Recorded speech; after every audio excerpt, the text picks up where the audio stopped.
Hello students, good morning. हम आज बात करेंगे, हमारा जो चैप्टर चल रहा है मोशन, उसमें एक नया टॉपिक है। नया टॉपिक कौन सा है? Graphical representation. अब ग्राफिकल रिप्रेजेंटेशन की बात करेंगे क्योंकि हमने डिस्टेंस पढ़ा, डिस्प्लेसमेंट पढ़ा, वेलोसिटी पढ़ी, वेलोसिटी के बाद हमने स्पीड पढ़ी और एक्सेलरेशन पढ़ा। जो फिजिकल क्वांटिटीज़ थी वो मैंने आपको पढ़ा दी सारी। अब अपन बात करेंगे किसी ग्राफ के रिप्रेजेंटेशन की। अब ग्राफ के रिप्रेजेंटेशन में अगर अपन देखें डिस्टेंस टाइम ग्राफ, तो सबसे पहला वाला जो ग्राफ होता है डिस्टेंस टाइम ग्राफ। और डिस्टेंस टाइम ग्राफ हमेशा किसको रिप्रेजेंट करता है? वेलोसिटी को। क्योंकि वेलोसिटी का फॉर्मूला क्या होता है? Displacement upon time. और जब अपन देखते हैं कि डिस्टेंस और डिस्प्लेसमेंट की अगर बात करें तो एक्चुअल में डिस्प्लेसमेंट भी है तो डिस्टेंस ही। तो हम लोग बात करते हैं यहाँ पे किसकी? यहाँ पे अपन बात करते हैं डिस्टेंस टाइम ग्राफ की। डिस्टेंस टाइम ग्राफ में हमने फॉर्मूला लिखा है यहाँ पे v equal to displacement upon time. अब लेट अस सपोज के किसी भी पार्टिकल को एक पोजीशन से दूसरी पोजीशन पे जाना है, एक पोजीशन से दूसरी पोजीशन पे जा रहा है कोई पार्टिकल, तो उसके लिए अपन बात करें यहाँ से, ये आपका हो गया टाइम t बराबर 0, t बराबर 0 से स्टार्ट हो रहा है तो s बराबर भी 0, डिस्प्लेसमेंट भी 0 है, रेस्ट पोजीशन है। अब जैसे ही आप क्या कर रहे हैं, यहाँ से आपने क्या किया, 10 मीटर की डिस्टेंस कवर करी, 10 मीटर की, और यहाँ से यहाँ तक जाने में आपको 10 सेकंड लग गए, 10 second. It is the first, अपन ने इसको मान लिया S1, इसको मान लिया T1।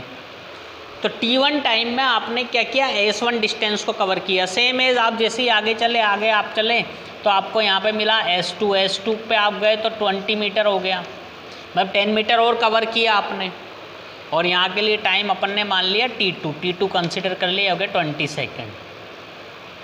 तो ये होता है यूनिफॉर्म वेलोसिटी से चलना। यूनिफॉर्म वेलोसिटी का मतलब डिस्टेंस भी कवर हो रही है, टाइम भी कवर हो रहा है। और डिस्टेंस और टाइम जब कवर होते हैं तो टाइम बराबर t0 से स्टार्ट किया अपन ने किसी भी ऑब्जेक्ट ने चलना, और वो 10 सेकंड में 10 मीटर कवर कर रहा है। क्लियर?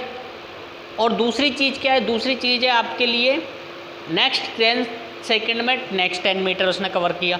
अब अपन बात करते हैं वेलोसिटी की। वेलोसिटी की अगर अपन बात करेंगे यहाँ पे, और इस वाले पोर्शन को अगर मैं इंडिकेट कर दूँ, ये वाला पोर्शन जो मैंने यहाँ पे ब्लॉक में बंद किया है, तो S2 माइनस S1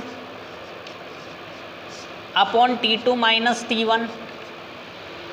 तो डिस्टेंस S2 कितनी थी? 20 थी, और S1 कितनी थी? 10 थी।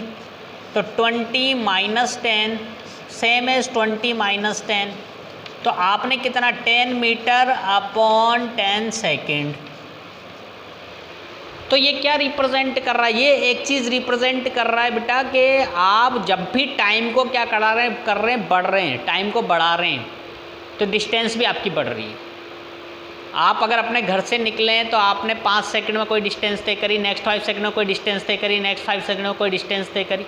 तो आप जैसे जैसे डिस्टेंस तय कर रहे हैं तो डिस्टेंस और टाइम दोनों एक दूसरे के अकॉर्डिंग क्या हो रहे हैं? बढ़ रहे हैं। और दोनों एक दूसरे के अकॉर्डिंग बढ़ रहे हैं मतलब इंक्रीज हो रहे हैं। दोनों का इंक्रीज होना किस टाइप का ग्राफिकल रिप्रेजेंट शो करता है? देखिए इधर, ये आपका यहाँ पे अपन ने ले लिया t टाइम, और यहाँ पे हो गया आपका डिस्प्लेसमेंट s। तो हमेशा टाइम के रेस्पेक्ट में डिस्प्लेसमेंट इंक्रीज होगा, डिक्रीज नहीं होगा। तो इंक्रीज होगा तो आपको कैसा? स्ट्रेट लाइन वाली फॉर्म में ग्राफिकल रिप्रेजेंट दिखाना होगा। तो हमेशा ग्राफिकल रिप्रेजेंट किस उसमें होगा? स्ट्रेट लाइन में, क्योंकि दोनों एक दूसरे के रेस्पेक्ट में इंक्रीज हो रहे हैं। जब भी एक चीज़ दूसरे के साथ इंक्रीज होती है, यहाँ से आप चलें, यहाँ से जब नेक्स्ट, ये आपके लिए 0 था, t भी 0 था और s भी 0 था, नेक्स्ट 10 20 30 इस तरीके से। और सेम यही डिस्टेंस यहाँ पे 10 मीटर 20 मीटर और 30 मीटर इस तरीके से। तो ये वाला ऑब्जेक्ट, ये वाला पॉइंट बन जाएगा एक, ये इस तरीके से। फिर नेक्स्ट पॉइंट हम यहाँ पे ड्रॉ करेंगे तो वो इस तरीके से बन जाएगा, जो 20 मीटर को रिप्रेजेंट करेगा। फिर तीसरा वाला पॉइंट इस तरीके से रिप्रेजेंट करेंगे तो 30 मीटर को रिप्रेजेंट कर देगा, ये इस तरीके से। तो टाइम भी बढ़ रहा है और डिस्टेंस भी बढ़ रही है। तो इसको अपन बोलते हैं डिस्टेंस टाइम ग्राफ। और डिस्टेंस टाइम ग्राफ में हमेशा ये चीज़ किस तरीके से देखने को मिलती है? स्ट्रेट लाइन की फॉर्म में। बहुत रेयर केस होता है कि एकदम से स्पीड बहुत ज़्यादा इंक्रीज़ हो जाए। अगर ऐसा होता है कि किसी केस में स्पीड एकदम से बहुत ज़्यादा इंक्रीज़ हो जाए, बहुत ज़्यादा इंक्रीज़ का मतलब एकदम से चलते चलते स्पीड बहुत ज़्यादा बढ़ गई, इसका मीनिंग ये है कि आप पहले कम स्पीड पे चल रहे थे, 20 किलोमीटर पर आवर के हिसाब से एकदम से आपने गाड़ी की स्पीड 100 कर ली, तो स्पीड में क्या हुआ, एकदम से वेरी करके क्या चेंज आ गया, डिस्टेंस को आपने कम टाइम में कवर कर लिया, और कम टाइम में कवर कर लिया तो फिर ये कैसा शो करेगा, फिर ये पैराबोलिक फॉर्म में शो करेगा इस तरीके से, इस तरीके से। क्योंकि एकदम से अगर स्पीड इंक्रीज होगी तो फिर पैराबोलिक शो होगा, अदरवाइज अगर नॉर्मल स्पीड और यूनिफॉर्म स्पीड के साथ हम काम करते हैं, यूनिफॉर्म वेलोसिटी के साथ अगर आप चलते हैं तो आपका ग्राफ हमेशा कैसा रहेगा, स्ट्रेट लाइन ग्राफ रहेगा। और एकदम से स्पीड क्या हो गई, इंक्रीज हो गई, कम टाइम में आप ज़्यादा चल ली तो एकदम से ग्राफ क्या हो जाएगा, राइज हो जाएगा, उठ जाएगा। तो जनरली अगर आपसे ग्राफिकल रिप्रेजेंटेशन पूछा जाए तो ये बनाना है आपको, ग्राफिकल रिप्रेजेंटेशन। ये स्पेशल केस है, स्पेशल केस में पैराबोलिक ग्राफ बनता है, स्पेशल केस में एकदम से ग्राफ चढ़ जाएगा, पैराबोलिक हो जाएगा। It is clear, it is the distance time graph. Done.